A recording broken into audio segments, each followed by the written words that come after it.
ہمارے ملک میں 5 ایئر لائنیں ہیں. 4 ایئر لائنیں شاید نفع کریں گی، اگر نفع کریں گی تو ہم کو 30% ٹیکس دے دیں گی. 2-3-4 ارب روپے فی ایئر لائن نفع کرتی ہوگی، شاید 8-9 ارب روپے ایک آدھ ایئر لائن نفع کر لیں. ہم کو اس میں سے 7-8 ارب روپے پاکستانی قوم کو ٹیکس مل جائے گا، جو ملنا بھی چاہیے. لیکن ایک ایئر لائن ہے PIA، جس کی نہ سروس ان سے اچھی ہے، نہ کھانا ان سے اچھا ہے، نہ ٹائمنگ ان سے اچھا ہے، نہ فیئر اس سے سستا ہے، مگر وہ 90 ارب روپے کا اس سال نقصان کرے گی.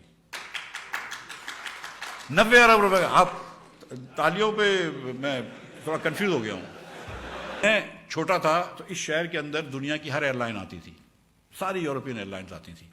آج نہیں آتی ہیں. آج جو مڈل ایسٹرن ایئر لائنز آتی ہیں وہ چاہتی ہیں کہ کرو ہمارا کراچی میں رات کو نہ رکے. اور آپ کو یہ بات سن کے اب شاید تعجب نہ بھی ہو کہ کراچی، لاہور اور اسلام آباد 3 ایئرپورٹ ملا لیں تو اتنی ایئر لائنیں نہیں آتی جتنی صرف بنگلہ دیش کے